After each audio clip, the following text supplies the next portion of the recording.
Welcome to Talking Business, a podcast from Melbourne, Australia. The podcast is available on the Acast site, my own website, the Apple Podcast Store, or wherever you go to get podcasts. Or you can get it at the Business Acumen website at www.businessacumen.biz. For the most exclusive access to leading economists and business leaders from around the world, subscribe to Talking Business from my website, leongettler.com. I am Leon Gettler. My job is to review and monitor the week's news in business, finance and economics. I bring it all to you every week. This is episode number 43 in our series for 2022, and today's date is Friday, November the 25th. First, I'll be talking to the CEO of Profectus Group, Chris Hutchins. He will talk about inflation and the hidden EBIT killer, financial erosion. Financial erosion occurs when businesses such as retailers get overcharged, even slightly, by suppliers along the supply and value chain. While small, these small overcharges snowball and can become a huge issue. It can also come in the form of rebates not claimed by retailers or small oversights with compliance of contracts. To wit, in 2021, Profectus helped recover nearly $29 million in unclaimed revenue or supplier overcharges for its clients across nearly 6,500 claims, which is just the tip of the iceberg. And I'll be talking to Indeed economist Callum Pickering about the latest wages and jobs figures. But now, let's talk to Chris Hutchins. Chris, tell us about financial erosion. So financial erosion is a concept that we use to describe when companies do great procurement deals and they lose the value of those deals through inadequate compliance and controls. So, you can imagine a small amount of a price being wrong over a lot of invoices adds up to a lot, or perhaps a client's being charged for too many units of something or a surcharge or something like that. And so the value that is designed is not the value that's realised. So financial erosion is the term that we use to describe that. I guess inflation would be making it far worse, wouldn't it? It is, certainly, yeah. And inflation, is a massive problem facing every business all around the world at the moment. And it was interesting listening to a couple of your previous episodes, actually. And, it's certainly a topic of the day. And I think the thing with inflation is that you can't control it. All you can do is work on what you can control and make sure you do realise the value from those deals that you do, and make sure you're not leaking EBIT just out the door through this concept of financial erosion. What do you do? I mean, what does Profectus do? You have a rebate deal management system, is that right? Yeah, so we've been in business for just over 21 years. We're in Australia and New Zealand, and what we do is we help clients automate compliance and recovery in the financial control space. So we have a combination of softwares. We have an audit software, we have a contract compliance software, and we have a rebate deal management software. And so through these technologies, we're able to help clients really get to the devil of the detail. I mean, you think about really big end businesses, and even small businesses for that matter, it's just not possible to be across every single transaction in your company. So that's what we do. We come in and help automate that. And this does this right across the supply chain? Yeah, well, it adds the most value where you have the most transactions, because that's where the errors can go wrong. And this is an interesting concept. There's quite a lot of similarities between some of the conversation you have with Damien from Highbob and what we do. So businesses typically use the ERP system of choice, which is Microsoft Excel, all around the world. And the problem with that is that it's a very manual thing. You've got a static spreadsheet sitting somewhere on someone's computer or in a drive somewhere that's not, it's not responding to anything. I mean, you can achieve a level of automation through Excel, but those things still rely on humans to compute and calculate those things and update them. A lot of clients actually, they use Excel, or they have layers of control like an ERP system or a procurement system. Some clients, or potential businesses out there, rather, they may not have anything in place, in which case they're doing everything manually. They may not be checking anything at all. So, those checks and controls are really important, especially during a really high inflation environment where, we're seeing heading towards double-digit inflation. I mean, that's staggering. That's a once-in-a-generational thing. And is this an audit system as well? Yeah, so we use our technologies to deliver the audits that we do, and for clients that understand the value of the control being a program, we just implement an automated data feed into that, and then we manage the results and help deal with the supply chain partners for them, and then achieve a level of compliance that they might not ever realise. So, for example, we work with one of the really big supermarkets, and they find tens of millions of dollars every year, despite their levels of control. across ERP systems, procurement platforms, and with tens of people in their finance and procurement functions. Human error still drives these things, and we're really good at finding that. How many millions have you claimed? How many millions have you recovered in unclaimed revenues? Yeah, in the last 12 months, 29 million Australian, and that was across 6,500 claims. So it's a popular stat that we kick around in our offices. I mean, it's pretty interesting to think about that, because sometimes you find issues that can be $2 to $3 million or even bigger. In a case from our history, we found something that was $7 million, but they all add up. That's the point. I think 6,500 issues. So how do you find all those things? And if you're not on top of them and you're not doing sort of live compliance, then they can quickly add up. I'd imagine with the supermarket chain there'd be so many. Yeah, well, I mean, those supermarket and retail specifically, they have very complex commercial supply chains. It's not just the price and the invoice price and the delivered amount. It's also rebate deal income. There can be short-term incentives, long-term incentives. All retailers have, very complex commercial arrangements like that, and we do have a very large footprint in retail. We add a lot of value there. How many clients does Profectus have? Yeah, across Australia and New Zealand, we deal with some really big household names like Officeworks, David Jones, Chemist Warehouse, BHP, Fonterra in New Zealand, Supercheap Auto, amongst many more. We also work with some of the big banks. So that, these are really household names, and increasingly we're getting inquiries, to help further. We recently changed our go-to-market model to be a more marketing-led company, and starting to get out there and help people understand that this problem exists, and we're getting a lot of interest around that. But I'd imagine, when you've recovered, say, 29 million, I mean, that might just be the tip of the iceberg, wouldn't it? Oh, it is, yeah. And this is a problem that exists everywhere that commerce exists. So, it's a global problem. It's hard to put a finger on how large it might be. There was a study that the most relevant thing we found was a study by McKinsey that said it could cross the source to pay or S to P value chain. It could be as high as 3.5% of spend. So you think hundreds of billions, potentially even trillions across the world. It is a really, really big problem, but also a really big opportunity, because if you don't know that you're suffering this financial erosion, you're not realizing the values of the deals that you've done, well, you can make a direct contribution to your EBIT margin just by making sure you get on top of it. Talk about big opportunities. It's also a big opportunity for your company to expand overseas. Yeah, that's right, and that was what we aim to do. So we're very focused on the Australian New Zealand market at the moment, but we're putting all the foundations in place to be able to go and be successful and help businesses all around the world. We do have big plans and big aspirations, but we're humbly taking one step at a time and looking forward to being in a place where we can spread our wings, so to speak. So what would be your growth markets overseas? Well, I think we're seeing a lot of demand from the mining sector. I mean, commodity prices are very volatile, as you'd expect. I mean, there's very large geopolitical and macroeconomic factors at play here.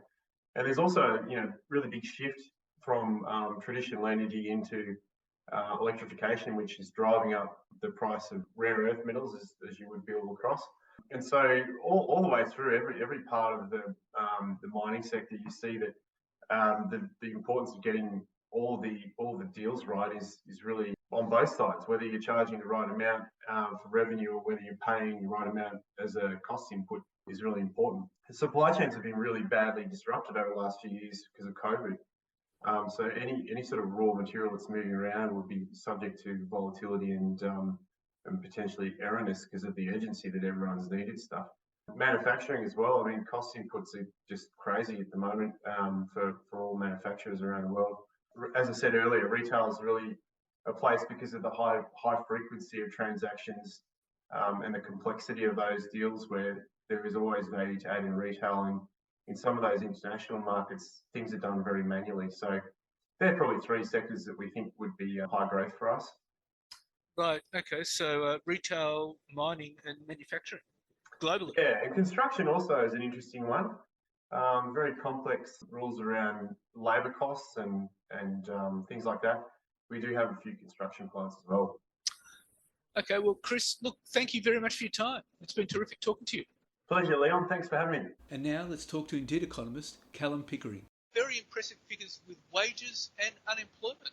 What's your view about this? Yeah, some incredibly strong data this week, certainly on the labour force side, with employment up another 32,000, which brought the unemployment rate down to 3.4%, which was the lowest level since September 1974. People are finding jobs and they're finding high quality full-time jobs. You know, the increase has been driven entirely by full-time jobs yet again, as it has been for much of the pandemic recovery, which is an excellent sign. And with so many jobs still available, still vacant across the country, there's good reason to suspect that the labour market could potentially tighten further over the next 3 to 6 months, which would also be an outstanding outcome. In terms of wages, we've seen a pickup in wages, with annual wage growth now exceeding 3% for the first time in about a decade. That's a good sign, but of course there is a massive caveat around wage growth, which is the fact that it's nowhere near as high as inflation has been. So cost of living pressures continue to hurt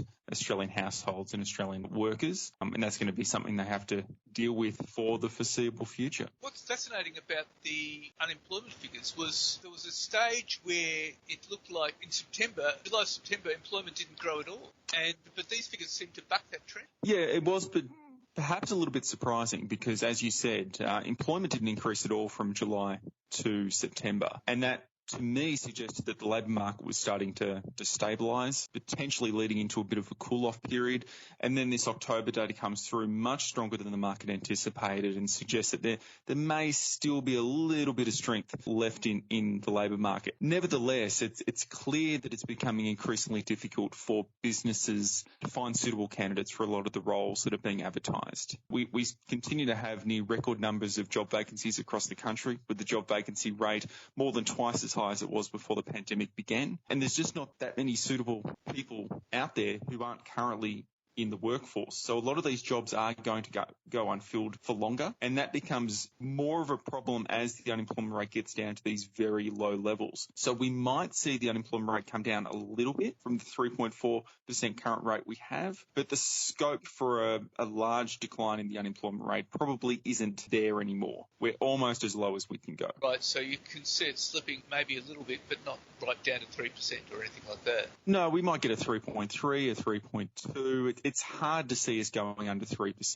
just because there is such a mismatch between the types of skills that employers are looking for and the types of skills and experiences that aren't currently in the workforce. If you're trying to find nurses or doctors or tech workers, it's going to be hard to find those people outside the workforce at the moment, which means the scope for bringing more people into the workforce isn't as strong as it was earlier in the recovery. And there would have also been a fall in the underutilisation rate. Would that be right? Yeah, that's right. The unemployment rate came down and underemployment also came down to 5.9%, which left the underutilisation rate at 9.3%. Now, when you hear 9.3%, you think that's probably a pretty big number, but it's actually the lowest level of underutilisation we've had in 40 years. So it's incredibly low by historical standards. Again, it's going to be pretty difficult to bring that much lower. As I said, the unemployment rate probably doesn't have much scope to go lower. The underemployment rate could potentially go a little bit lower, but it's going to be difficult to get the underutilisation rate below, say, 9%, I think. So it'll go down as low as it's likely to get. Is that right? Yeah, there's not much scope for further improvement. You know, like I said, you're at 9.3%, you might get to a 9.2, 9.1. You're not going to get an 8.5. You're not going to get an 8% type underutilisation rate. I think that's not something that is feasible with the current labour market dynamics that we have. What about hours worked? Did that increase? Yeah, big surge in October, which is always a good sign, up 2.3% in the month of October. It primarily reflected two things. The first was that fewer people were taking leave than they normally do. Now, October is typically a holiday period. You know, students are home from school, so parents take time off work. They seem to be doing that in reduced numbers this year compared to previous years, and that could reflect the greater ability of people to work from home than we've had in previous years. Another reason why hours worked has surged has been that there has been a 39% decline in the number of people working reduced hours due to sick leave or illness over the past couple of months. Now, that reflects the change in policy around COVID. Previously, you got COVID, you had to take time out of work. That's no longer the case, which does mean that some people are getting sick, maybe not having many symptoms and going into work as they normally would. So, yeah, those two factors together have combined for a very large increase in hours worked across the country. So you wouldn't see any scope for the labour market deteriorating significantly in the near term. Would that be right? Yeah, so while I don't see much scope for improvement in the labour market, I also don't see much scope for a deterioration in the labour market. And the main reason for that is because there are so many jobs unfilled across the country. So if someone wants to lose their job in the current economic circumstances, there's plenty of opportunities out there for them to get back into the workforce. And normally a high vacancy rate is highly correlated with strong employment growth. Now, I don't think that's going to be the case going forward because of how tight the labour market is, but it is highly unusual for employment to decline when job vacancies are elevated. And so in order for the Australian labour market to deteriorate, and we do expect it to soften at some point over the next 12 to 18 months, the first thing we're going to need to see is actually a reduction in the number of job vacancies that are out there, the number of job ads that are posted online, and we're not seeing anything like that at the moment. Which is interesting because over the last week you had Deutsche Bank was predicting a recession, but they said they were predicting recession not on the basis of 2 negative quarters, but on the basis of unemployment rising. They were saying unemployment would rise to 4.5% in 2023. Yeah, I mean, they're not the only ones predicting that the unemployment rate is going to increase. Obviously, the Reserve Bank also thinks there's going to be a modest increase in the rate of unemployment over the next 12 to 18 months. I wouldn't say it's impossible. It's just that a near-term deterioration is unlikely given the level of job creation we're seeing. That sort of level of job creation indicates that businesses are still pretty optimistic about their operations and they're still pretty optimistic about the economic outlook. If they were genuinely concerned, they'd be reducing the number of jobs they have on offer and they'd be cutting staff. And we're not seeing any of that at the moment. Now, could that situation change? Absolutely. High inflation and rising interest rates are going to hit the economy at some point. It's just that we're not seeing any meaningful signs of that just yet. What does this mean for the RBA? Well, both the wage data and the unemployment data came in a little hotter than anticipated by the RBA. The wage data, the wage growth of 3.1%, that's what the RBA thought we'd get to by the end of the year. We got there 3 months early, which does suggest that wage growth is a little bit stronger than the RBA anticipated. And the unemployment rate got back down to 3.4% a couple of months earlier than the RBA might have anticipated.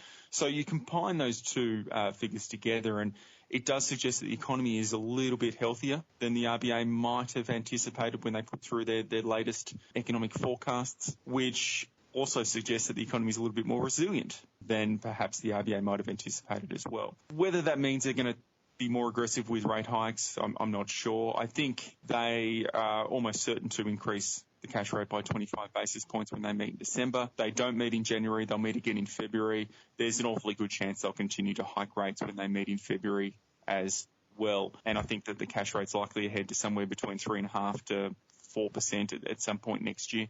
Right, because the IMF is saying they have to keep increasing rates as well to stabilise inflation. Yeah, and I think the RBA recognises that they certainly haven't had a victory over inflation, not even close.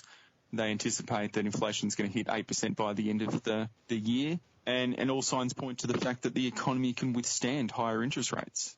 The economy is showing itself to be highly resilient. Demand for workers is incredibly high. And normally when you see those sort of things, that's going to trigger high inflation for the foreseeable future. In order to control inflation, the RBA needs to curb the demand for goods and services. And that hasn't been achieved yet. And so they will need to hike rates further next year. And so you would see it peaking at about 4% next year? I think so. There is obviously a lot of uncertainty around how high the cash rate might go because inflation is so very high, even though there is that scope for inflation to come down quite rapidly if the economy begins to shift. But right now I would expect the cash rate to get towards 4% at some point next year. And the RBA would probably want to get there sooner rather than later. So it wouldn't surprise me if maybe we got to that level, by mid next year, and then the RBA will assess whether they've done enough to bring inflation under control or not. But like I said, huge amount of uncertainty around inflation and the cash rate. So it's merely my best guess. So we really don't know whether inflation will keep rising or whether there are signs of it peaking? Well, there are certainly some signs that inflation might be near its peak. The RBA certainly expects that it will peak at the end of this year. We've seen declines in shipping costs, which is a good sign. We've also seen some fuel prices also come off as well, both of which are obviously key determinants of the current inflation outbreak that we've had. So that would leave us somewhat optimistic that inflation is either at or very near its peak and would actually come off next year. The question is how much it comes off, right? If inflation is 5% next year, then it's still high. It still warrants a tighter monetary policy. If it softens to, say, 3%, then the RBA might sit back and go, okay, we've done enough. We're just going to let the economy sort itself out. So the big question is, what does inflation ease to? Because if it hits 8% this year, it's got to soften a fair bit before it gets anywhere near to the RBA's target. Right, of 2 to 3%. Yeah, indeed. Well, Callum, thank you very much for your time. Thank you, Leon. So what's happening in the news? Well, the COP27 climate talks in Egypt, which came close to collapse on their final day, came to a resolution on Sunday with a last-minute deal to create a fund to aid poor countries harmed by the impacts of climate change. The agreement marks a landmark moment in global climate politics, an acknowledgement that richer nations are responsible to the developing world for the harm caused by rising temperatures. It was an historic win for countries facing rising seas, devastating floods and drought.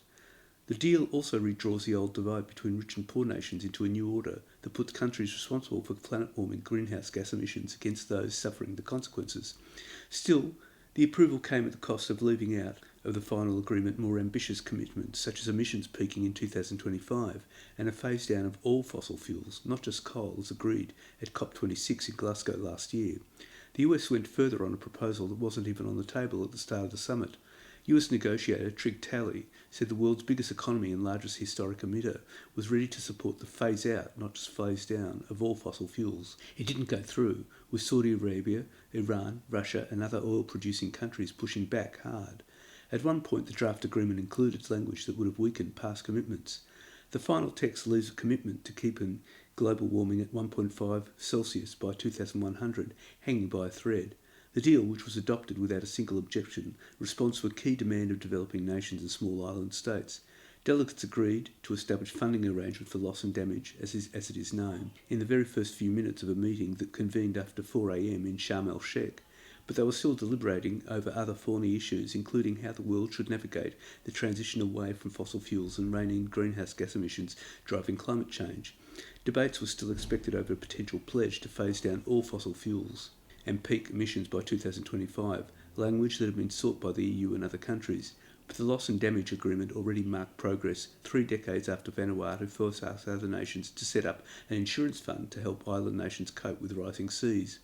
On loss and damage, countries agreed that the most vulnerable nations would be prioritised and high emitters like China and India may be able to contribute to the fund. Under the agreement, the nations decided to establish new funding arrangements for assisting developing countries that are particularly vulnerable to the adverse effects of climate change in responding to loss and damage. That includes a focus on providing and assisting in mobilising new and additional resources which are meant to complement existing programs and funds.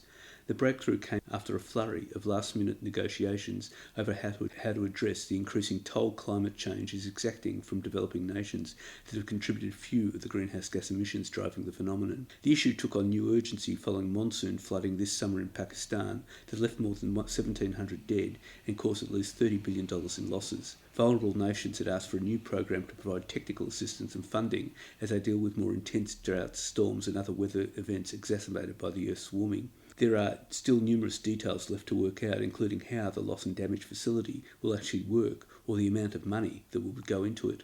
And administrators of the local arm of collapsed crypto exchange FTX warn some Australian customers have lost very significant sums of money and that many are unlikely to see the return of their investment as a company failure roils the sector. Corda Mentha administrator Scott Langdon has asked for more time to convene the first creditors meeting and said in an affidavit that 29,234 separate customers have been identified as having lost significant property and recoverability and current value are yet to be determined. FTX Express has $39 million in its accounts and FTX Australia has $3 million. emails the administrators have found so far. More than 280 emails have been received from customers, some using colourful language, to demand their funds back. The collapsed cryptocurrency exchange owes its 50 biggest global creditors nearly US $3.1 billion, that's 4.69 billion Aussie, according to a separate US bankruptcy court filing. FTX owes funds to an estimated 1 million creditors after the parent company, led by founder Sam Bankman-Fried, filed for bankruptcy in Delaware on November the 11th in one of the largest collapses in corporate history. And Anthony Albanese has accused opponents of the government's controversial industrial relations changes of harbouring an ingrained ideological objection to workers being paid fairly, as he looks to bring renewed energy to attempts to pass the bill before the year ends. In his first appearance at home after rubbing shoulders with world leaders for the past 10 days, the Prime Minister told a union event on Monday that opponents of the plan believe the only way to grow the economy is to limit economic opportunity and diminish workers' security. The intervention comes as employers and the Australian Chamber of Commerce and Industry launch a last-ditch attempt to delay the bill until 2023 or excise multi-employer bargaining provisions entirely. On Sunday, Mr Albanese said he could extend Parliament no closer to Christmas to pass the Secure Jobs Better Pay Bill. He said the government wanted to push up wages urgently, despite opposition to the plan from business and employer groups. ACT independent David Pocock is under pressure to agree to a deal before MPs leave Canberra on December the 1st, but is so far unwilling to sign onto the multi-employer bargaining rules. He believes the government is rushing the bill unnecessarily, and he wants controversial provisions separated out to allow for the majority of the plan to pass and multi-employer rules to face further scrutiny next year. And the Australian Securities Exchange has scrapped a $250 million blockchain project after an independent review identified significant challenges with its ability to meet legal requirements. The controversial project was scheduled to replace a legacy CHESS, that's Clearinghouse Electronic Sub-Register System platform, in April, after years of setbacks including market readiness and the global pandemic. However, a recent review by Accenture found it would not be capable of meeting high ASX and market standards. 6 core issues are indicated in the report, including latency and concurrency. Since ASX processes millions of trade settlements daily, any latency or delay will affect its operations. The Accenture report also pointed out that after 7 years, only 63% of the project is completed. Significant technology, governance and delivery challenges are believed to be core issues of the blockchain proposal, which would threaten to undo the secure and stable environment created by CHESS since its introduction more than 25 years ago. The ASX will write off up to $255 million pre-tax in costs associated with the project, which was intended to be used as a world-first example of industrial-scale blockchain use. And shares are set for another disappointing year, according to leading strategists, and they don't expect much headway until the Fed not only stops tightening, but starts to cut rates. Strategists at Citi, Goldman Sachs, JP Morgan and Morgan Stanley are among those warning of limited upside potential for the US market in 2023.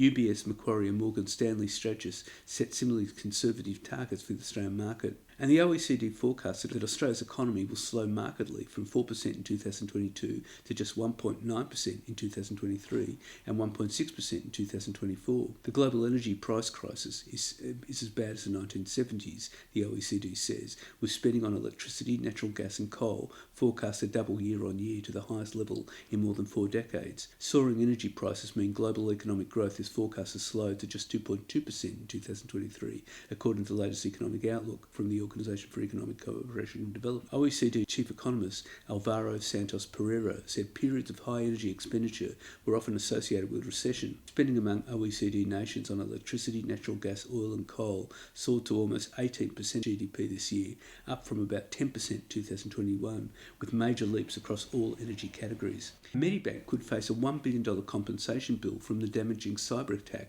that has affected 10 million customers, as hackers targeting the companies released the biggest tranche of sensitive data yet in another attempt to pressure it into paying a ransom. The ASX-listed private health insurer confirmed on Sunday morning that another 1,500 customer records containing sensitive health information had been released on the dark web, the largest release of health data so far in the incident. Hackers demanding a $10 million ransom have drip-fed sensitive health information about Medibank customers on the dark web over the past week.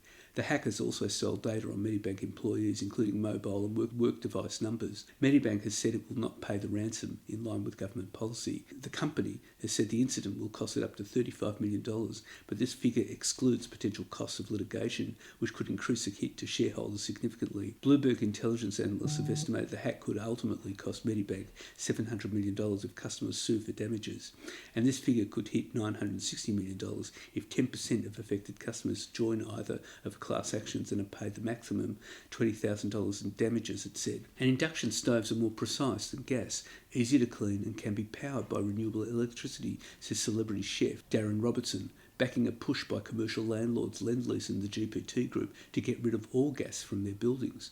Mr Robertson, a partner in the famed Three Blue Ducks chain of 5 restaurants, says plans by 2 of Australia's largest landlords to make their kitchens gas-free by 2040 reflects a wider trend away from gas and towards electricity for tasks such as cooking. Lend-Lease and the GPT Group have joined the global CookSafe Coalition, a network of property, energy and development bodies committed to building no new kitchens with gas connections by 2030 and retrofitting all existing kitchen assets with energy-efficient electrical appliances. For the 2 Australian landlords, that also means making 3.84 million square metres of office, industrial and retail property they own, 2 million square metres for Lend-Lease and 1.8 million square metres for GPT, gas-free by 2040. And Vicinity Centre's former Chief Executive Grant Kelly quit just days after receiving a first and final warning after a sexual harassment claim against him by the shopping centre's giant top corporate affairs office. A second, separate and equally damning report found high degrees of workplace dysfunction in senior executive ranks stemming from Mr Kelly's behaviour. The 2 reports led to a board-level discussion with Mr Kelly, followed by his departure. The initial report, concluded early this month, was delivered by an independent investigator appointed by the board. It upheld multiple allegations against Mr Kelly, including that he made intrusive comments about the woman's attractiveness and boasted to her about his sexual conquests. The board received legal advice that Mr Kelly's statements constituted sexual harassment, breaching Vicinity's workplace behaviour policy, and it imposed immediate sanctions, a first and final warning, and compulsory workplace behaviour training that was to be face-to-face and one-on-one. The second report, whose results were lodged soon after the first, was the outcome of a 360 review, a performance appraisal which takes in feedback from a wide range of colleagues and which had been commissioned well before the sexual harassment complaint arose. The 360 review focused on Vicinity's 3 top executives and concluded there was significant dysfunction and discord arising from some of Mr Kelly's behaviours. And Australian coal exporters have been falsifying data to suggest their coal is cleaner than it is in order to increase its export price in a scam involving 2 testing laboratories, major accountancy firms and an investment bank, Federal MP Andrew Wilkie told Parliament on Monday. Wilkie says he's been provided with thousands of pages of documents by an industry whistleblower and called for a parliamentary inquiry into the allegations days after the corporate watchdog decided against taking action against one of the laboratory companies. According to the whistleblower and the documents he's provided, coal testing laboratories that certify the quality of coal shipments leaving Australia have been falsifying data to suggest the coal is of higher quality than their tests show. The falsified data shows the coal to be drier than it is. Since drier coal burns more cleanly, less of it is needed to be burnt for electricity and it creates fewer emissions per kilowatt produced, so it can be sold for higher prices. For years, Australian industry leaders and politicians have justified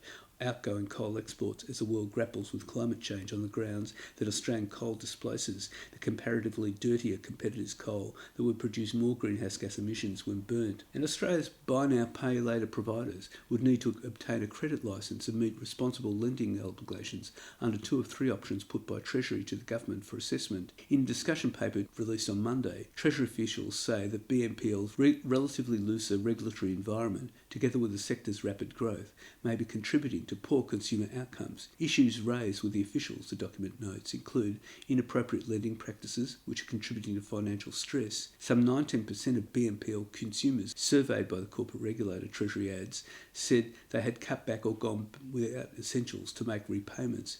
The least fulsome of three options put forward by the Treasury officials would amend the Credit Act to impose a requirement for BNPL providers to check that a product is not unaffordable for a person before it's offered to them. Under that option, income and expense information would only be assessed if the amount being lent was above a certain figure and if a person was identified as risky. And a senior PwC partner has been accused of being involved in a $3.3 million fraud scheme with a husband, the proceeds of which allegedly went to funding a high-flying lifestyle, including the purchase of a Porsche Cayenne and a major home renovation. Hong Shao, a Sydney-based assurance partner at the consulting major, is alleged to have had actual knowledge of the apparent fraud perpetrated by her husband, Di Wu, or had shut her eyes to the obvious, documents filed with the federal court allege. The claim, lodged by advertising materials business Creative Promotions, alleges Mr. Wu, over a period of 12 years from mid-2010 to July 2022, obtained money dishonestly and fraudulently from Creative Promotions. Creative Promotions claims Mr. Wu,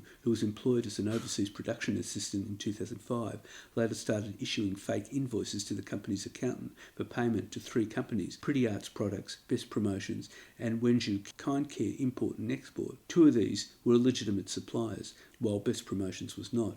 Mr. Wu allegedly generated invoices which were entirely fraudulent, or which were for amounts in excess of services rendered, with the payments made into at least 8 accounts at the Bank of China, JP Morgan Chase, Bank of America, the Agricultural Bank of China, and HSBC. It is alleged payments were eventually routed to Mr. Wu's Westpac account and a Bank of China account in Ms. Xiao's name. And the cost of catastrophe claims at QBE is climbing faster than expected, with the insurance giant warning of an estimated $100 billion blowout in its yearly target amid extreme weather events and exposure to the war in Ukraine. The ASX-listed insurer released a third quarter update on Monday, which showed the net cost of catastrophe claims in the 9 months to October was tracking at $880 million, with a catastrophe allowance for November to December set at about $180 million. This means QBE's assumed net catastrophe cost for 2022 will come out at $1.06 billion, higher than its previous allowance of $962 million.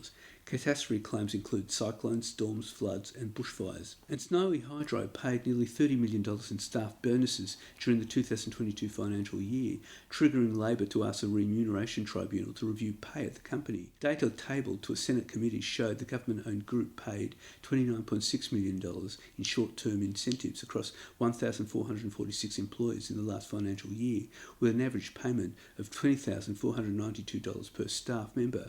That compared to $24.9 million or $17,100 for 1,457 staff members in the 2021 financial year. Snowy said none of the payments were made for its long-term incentive program for the last 2 years, as the performance targets had not been met. The Remuneration Tribunal, which handles the pay of Commonwealth officers, will consider remuneration at Snowy as part of a review. Snowy Chief Executive Paul Broad quit in August following revelations of the cost crunch and tensions with Energy Minister Chris Bowen over green hydrogen at the company's proposed New South Wales Hunter gas plant. Mr. Broad boosted his pay by more than $500,000 to $2.77 million in the 2021-22 financial year, after being granted a short-term bonus boost compared with his $2.24 million pay packet in the previous year. Snowy's underlying profit after tax fell by 30% to $189 million from $27.1 million in 2021, with the company blaming an extreme winter that featured price caps and the suspension of the electricity market. And that's it for this week. And next week I'll be talking to the APAC General Manager of WeWork, Balder Toll, and I'll be talking to economist Nicholas Gruen about citizens' juries. In the meantime, you can catch me on Facebook, Twitter, Instagram, LinkedIn and YouTube. And if you want, leave a comment. For the most exclusive access to leading economists and business leaders from around the world, subscribe to Talking Business on the Apple Podcast Store or on my website, leongettler.com. Wishing you all a